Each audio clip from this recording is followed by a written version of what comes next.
So a Thor: Love and Thunder trailer is inevitably around the corner from us, and I know we've been waiting for a while, but it's been rumoured that the trailer should come soon. And the villain of this film is a very interesting villain. It is Gorr the God Butcher, and I think this is going to be a very interesting character that we're going to learn about in this movie.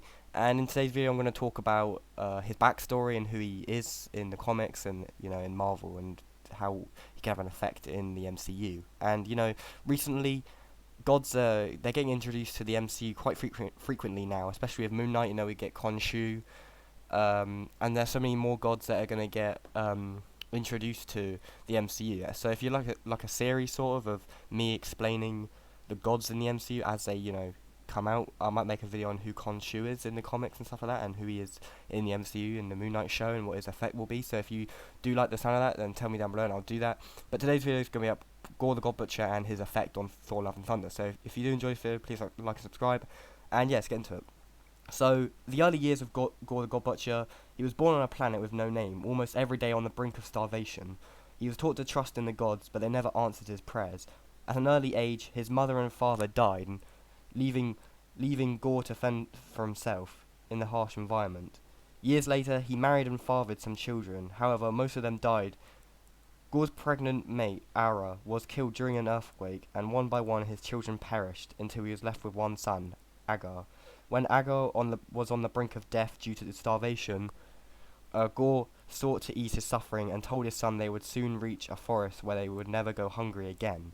So, Gorr, it sounds like in the comics, he had a harsh history in the comics, and obviously it sounds like they're going to be doing this with the MCU, I guess. I think they're going to go with the same storyline, which is why he's going to go after the gods.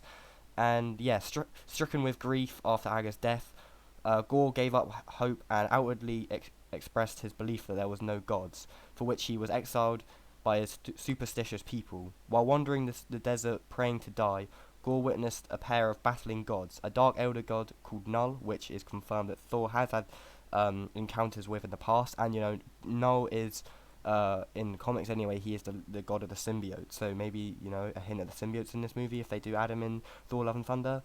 And a gold armored purple skinned god plunge out the sky and crash land nearby. Shocked by the realization that gods did exist, Gorr was enraged when the gold armored god begged for help. The dark god soared, transforming into an massive living darkness and bonding to him, which is kind of like the symbiotes. And I think maybe they might do this in this film. Hopefully they do. I think that would be very cool. Gorr used his new weapon, the all black necro sword, to kill the gold armored god, then vowed to seek vengeance against all gods for never answering his prayers, and set out to kill them all.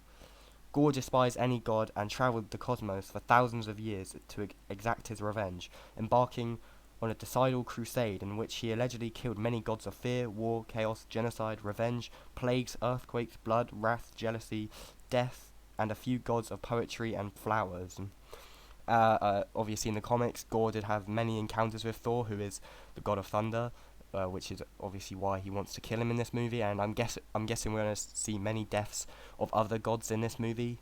I doubt we're going to see the death of Khonshu, seeing that we've only just met him in the Moon Knight show, but who knows what's going to happen with Khonshu. Maybe Gorr's going to go after him, but I don't think they're going to do that. I think they're going to keep it how it is at the moment with the Egyptian. I think they're going to kind of leave the Egyptian gods for now, and then maybe later on down the line go back to them, but I'm not too sure what they're going to do. Maybe Gorr does kill them, but that wouldn't make sense for Moon Knight either, because I'm guessing if Khonshu dies, then Moon Knight will lose his powers, if obviously Gorr kills the gods. But I think it's kind of different with the Egyptian gods in the MCU compared to gods like Thor and other gods. I think they're different in their own ways.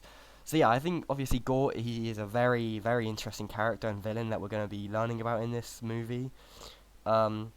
Even after his death, Gorr had managed to leave his mark on the Thor of Earth 616, as Gorr's philosophy was responsible for Thor becoming unworthy and being unable to lift Mjolnir, which is obviously different in the MCU, but it's gonna be a lot different with the Mighty Thor now with Jane Foster. But yeah, it's gonna be a lot different in this movie. But I think it's gonna be incredible. I think seeing Gorr is gonna be, I think it's gonna be different to what we've seen in the past. And yeah, I think it's interesting with Gorr's backstory with Null, who is the king of the symbiotes. Maybe we'll get to see that in this film. I think that would be very cool to see. Null, who everyone wants to see in the Marvel universe, because we haven't even seen him in the the Venom films yet. or anything else that we've had symbiote wise in you know the cinematic universe. So I think it would be very cool to see that happen. Obviously, then will show the symbiotes in that universe, but it wouldn't make sense for the Venom symbiote that was left behind after in the post-credit scene of No Way Home. So they kind of have to sort that out. But I think it would still be cool either way to show Null, or maybe they're going to show a different god that you know Gorr, the God Butcher, has killed. I think it's going to show his backstory. I think they're probably going to change it. You know, they do change it quite a lot in the MCU compared to the comics. But yeah, I think it's going to be very cool to see. And tell me what you guys think of this. I think Gorr is going to be a very interesting character and villain that we're going to learn about in this movie. And yeah, I hope you enjoyed this video. I hope you have a good day, and I'll see you in the next video.